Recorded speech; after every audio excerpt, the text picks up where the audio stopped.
시편 50편 하나님의 말씀 우리 15절부터 23절까지 읽겠습니다. 시작. 환난 날에 나를 부르라. 내가 너를 건지리니 네가 나를 영화롭게 하리로다. 악인에게는 하나님이 이르시되 네가 어찌하여 내 율례를 전하며 내 언약을 내 입에 두느냐. 내가 교훈을 미워하고 내 말을 내 뒤로 던지며 도둑을 본즉 그와 연합하고 가늠하는 자들과 동료가 되며 내 입을 악에게 내어주고 내 혀로 거짓을 꾸미며 앉아서 내 형제를 공박하며 내 어머니의 아들을 비방하는도다. 내가 이 일을 향하여도 내가 잠잠하였더니 네가 나를 너와 같은 줄로 생각하였도다. 그러나 내가 너를 책망하여 내 죄를 내 눈앞에 낱낱이 드러내리라 하시는도다. 하나님을 잊어버린 너희여, 이제 이를 생각하라. 그렇지 아니하면 내가 너희를 찢으리니 건질 자가 없으리라. 감사로 제사를 드리는 자가 나를 영화롭게 하나니 그의 행위를 옳게 하는 자에게 내가 하나님의 구원을 보이리라. 아멘. 할렐루야. 오늘 아침에도 주님의 이름으로 여러분 사랑하고 축복합니다.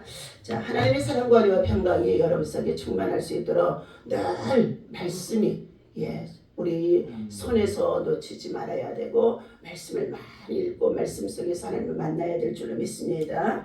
오늘 본문에 나오는 하나님이 바라시는 참된 예배를 하나님은 원하심 속에 있습니다. 50장 1절의 말씀에 보니까 전능하신 이 여호와 하나님께서 말씀하다 하사 해 돋는 데서부터 지는 데까지 세상을 부르셨도다. 해가 뜨는 데서부터 해가 지는 데까지 하나님께서 세상을 뭐 했어요? 창조하셨고 또한 세상의 백성들을 부르셨다는 것입니다. 그 가운데 하나님께서는 어떻게 해요? 온 세상의 모든 만물 속에 2절 보니까 온전히 아름다운 시온에서 하나님의 빛을 비추시도다. 하나님의 자기 백성들을 향하여서 온 세상 땅 끝에서부터 우리를 부르셨고 그리고 섭리하시며 통치하심 속에 있다는 것입니다. 오늘 하나님의 임재가 50장 1절에서부터 6절까지의 말씀 속에 있습니다. 하나님이 재판장으로 법정에 임재하시는 장면으로 시작되어진 내용이라는 것입니다. 하나님이 온 세상을 법정으로 부르셨다. 법정으로. 심판대 앞에 부르셨다. 이 소리죠. 시온에서 하나님은 어두운 세상에 진리의 빛을 비추어 구원의 길을 보여주셨습니다. 전능하신 하나님이 임재하시니 악을 소멸하는 불과 쭉정이를 날려버리는 광풍이 등장하기도 합니다. 알곡은 모아서 농부가 어디에 드리고? 창고에 드리고 쭉정이는 뭐 했어요? 바람을 그냥 세게 불어서 어떻게 다 날아가게 합니다. 그런데 그 쭉정이들을 나중에는 뭐하다가 어디에 넣습니까? 아궁이에다 놓고 태워버리는 가운데 있습니다. 오늘 저와 여러분들의 믿음과 신앙을 비유로 해놔서 하나님의 심판대 앞에 섰을 때에, 하나님의 재판대 앞에 섰을 때에, 하나님의 보좌 앞에 섰을 때에 바로 우리가 각 사람이 무엇으로 행하든지 행한 대로 심은 대로 뭐 한다고요? 심판을 받으리라 하고 말씀해 주셨습니다. 인생의 종말의 때에 반드시 우리는 이 하나님의 심판대 앞에 재판대 앞에 서게 되어지는데 그때에 쭉정이가 되어질 사람의 신앙을 가졌는지 아니면 알곡신앙의 믿음을 가졌는지 우리 자신들이 내 믿음이 지금 어디에 있는지 확정해 보아야 될 줄로 믿습니다.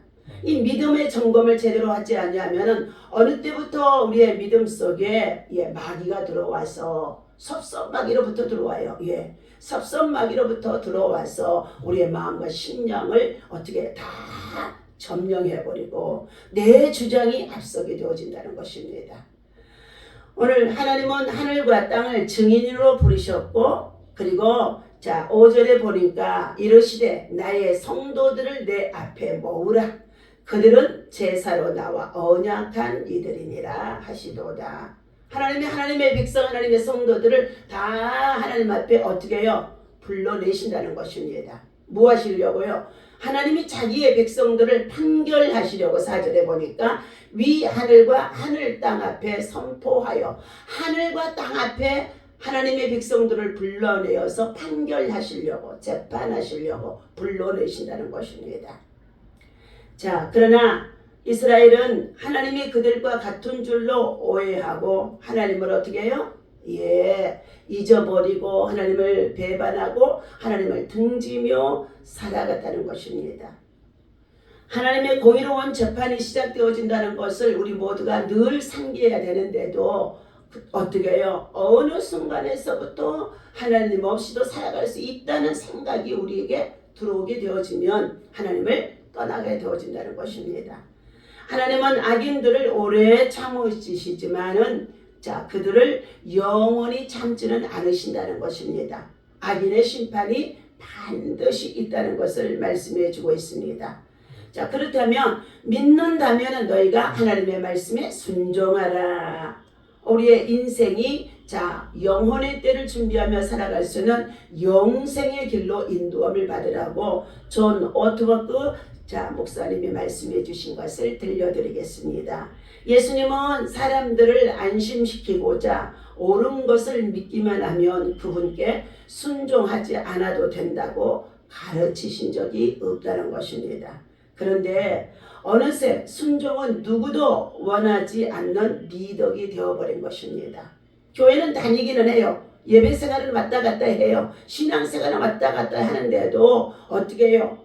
진정한 말씀의 순종이 삶에 이루어져야 되는데 말씀의 순종이 이루어지지 않는다는 거예요. 자, 학부모에게 순종적인 자녀를 두어서 좋겠다고 말하는 교사가 얼마나 되겠는가. 아이들을 학교에 이렇게 보내다 보면은요, 또 교회 안에서 어린 자녀들한테 손주들한테 순종하는 자녀하고 어떻게 해요? 순종하지 아니하는 자녀들하고요, 얼마나 많이 다르는지 알 수가 없다는 것이죠. 우리는 남들이 뭐라고 하든 자신이 옳다고 믿는 바를 끝까지 추구하는 자녀를 원한다. 순종은 어느새 고분 만만하다는 뜻이 되어졌고 리더십과는 거리가 멀어져 보이기 때문인 것입니다. 우리는 순종을 스스로 생각하지 않고 로봇처럼 복종하는 것으로 여겨진다는 것입니다. 하지만 그것은 예수님이 명령하신 순종이 아닌 불종 혹은 맹종일 뿐이라는 것입니다. 예수님이 명령하신 순종은 판단력과 분별력 그리고 창의력, 주도성을 필요하는 것입니다.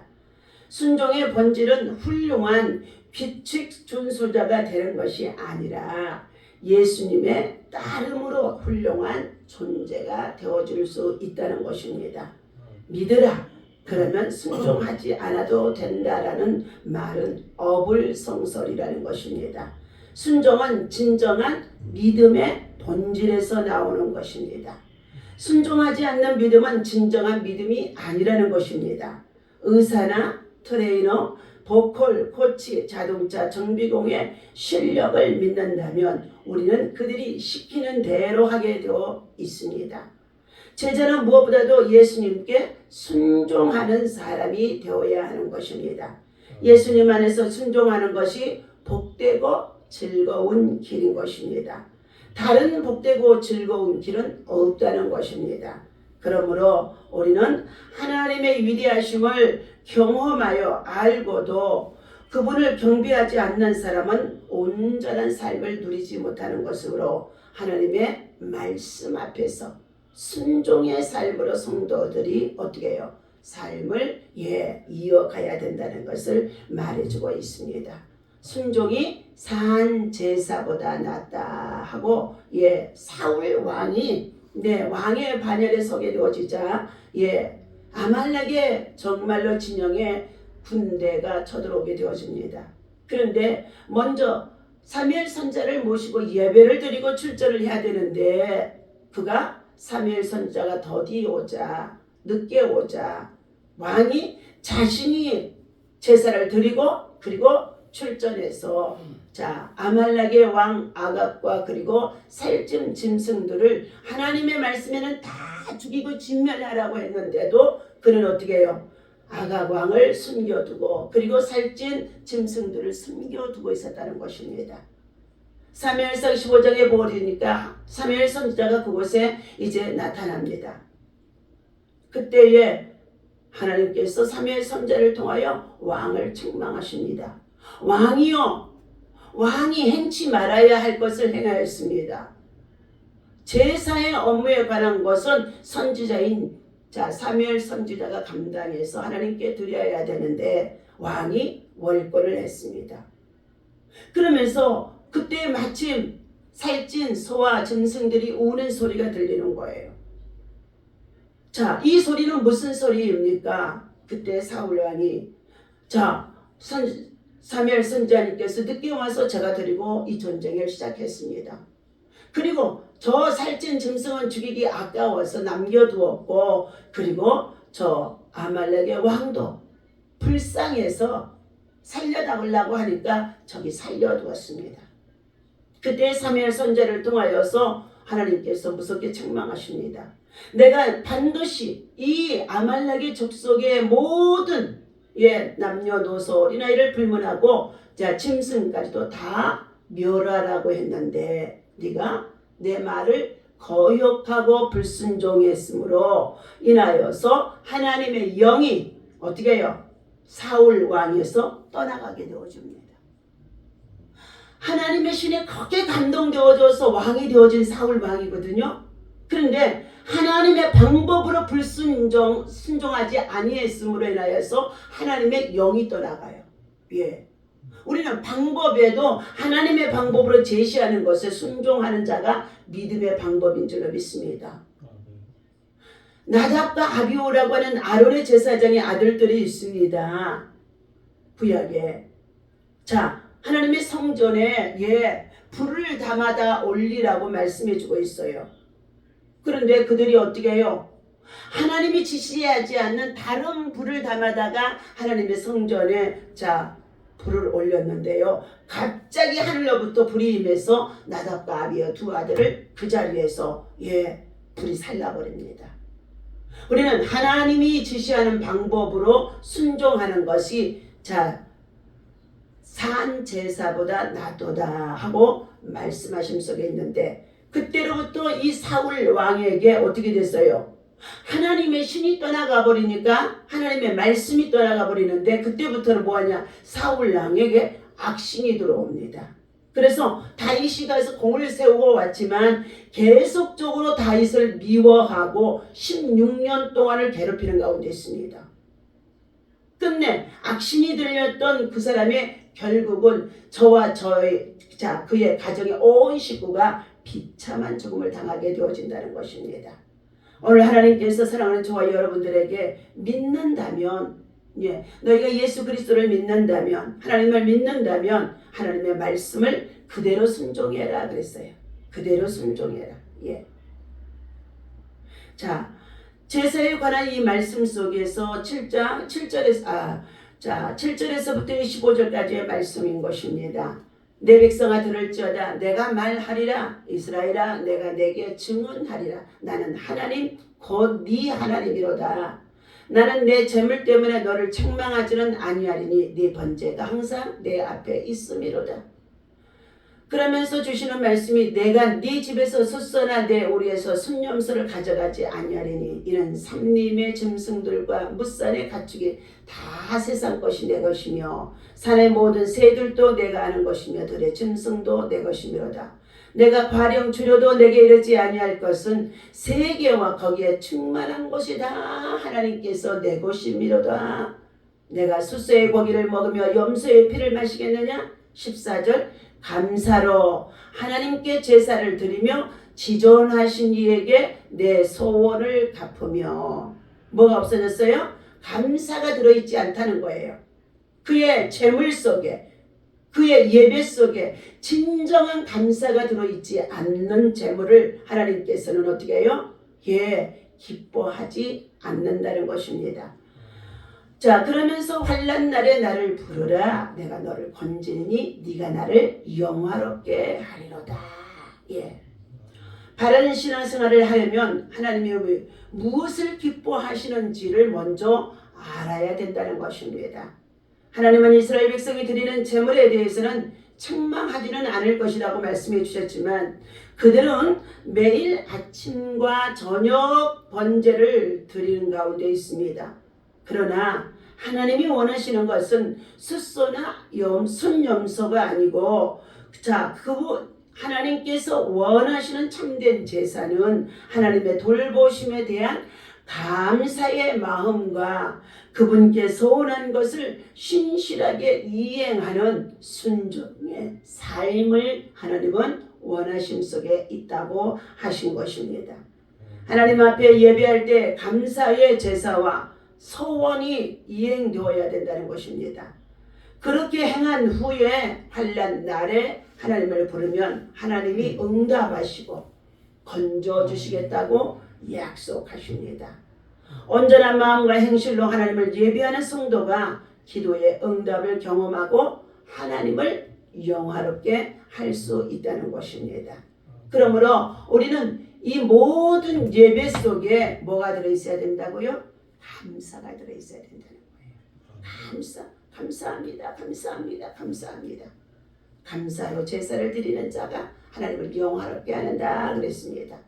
오늘도 하나님께서 말씀하십니다. 하나님을 잊어버린 너희에게 반드시 뭐 한다고요? 예, 너희를 생각하라. 그렇지 않으면 내가 너희를 찢으리니 건질 자가 없으리라. 감사로 제사를 드리는 자가 나를 영화롭게 하나니 그들의 행위를 옳게 하는 자에게 내가 하나님의 구원을 나타내 보이리로다 하고 오늘 시편 50편에서 감사의 제사를 드리라는 것입니다. 감사라 날마다 우리의 생활 가운데 참으로 충만하시기를 예수님의 이름으로 축원합니다. 감사하면 기적이 일어납니다. 감사하면 마귀가 떠나갑니다. 감사하면 작은 것들이 정말로 어떻게 해요? 부욕해 되어지는 놀라운 역사가 있어지고 우리 안에 엔돌핀이 생겨되어지고 그리고 감동의 역사가 있어지게 되어지는 줄로 믿습니다. 그래서 주의 종과 성도들까지도 자꾸 감사하는 성도에게는요 계속하는 그게 은혜의 통로가 열어지는 줄로 믿습니다. 자, 오늘도 주신 말씀 기억하며 우리 함께 기도할 때 성령이 저와 여러분들에게 충만하도록 감사의 영으로 오늘은 어떠한 상황에 있어도 감사의 영으로 질병과 고통 아픔 속에서도 감사의 영으로 오늘 충만하게 채워달라고 자 우리 함께 부르짖어 기도해야 될 줄로 믿습니다. 하나님 감사합니다. 하나님의 위대하심을 우리는 다 알고 있습니다. 창조주 하나님이 땅 끝에서부터 땅 모퉁이까지 해 돋는 데서부터 해 지는 데까지 온 세상 나라를 하나님이 창조하셨고 하늘과 땅을 재판정으로 삼으셔서 하나님이 우리의 성도들을 부르시어 심판하신다고 말씀하신 속에 있습니다. 하나님 아버지 우리가 하나님 앞에 아침 저녁으로 제사를 드리지만 감사의 제사가 빠져서 하나님께서 감사하는 자가 되라고 모든 일에 감사하는 자들하고 하나님의 말씀을 믿는다면 하나님의 말씀에 따라 그대로 순종하는 믿음이 되어지는 감사가 있어야 된다는 것을 말씀해 주셨습니다. 세상에 존재하는 모든 것이 하나님의 것입니다. 하나님의 재물의 양이나 가치를 보고 제사를 받으시는 분이 아닌 것입니다. 지극히 작은 것을 드려도 하나님 앞에 감사하는 자에게 감사의 축복이 임할 수 있도록 감사의 영광이 나타나게 하심 속에 있는 줄로 믿습니다. 오늘도 하나님이 주신 이 말씀 우리 마음에 새기게 하시고 주어진 우리의 삶과 생활과 정말 일터 속에서도 하나님의 사람으로 아버지 하나님 감사하며 성실하고 그리고 신실하고 그리고 부지런하며 하나님의 빛과 소금의 역할을 감당할 수 있도록 인도하여 주시옵소서. 우리 안에 성령의 충만한 속에 감사의 영으로 충만하게 채워 주옵소서. 우리 주 예수님의 이름으로 간절히 기도하옵나이다. 아멘. 다 같이 주기도문합니다. 하늘에 계신 우리 아버지시여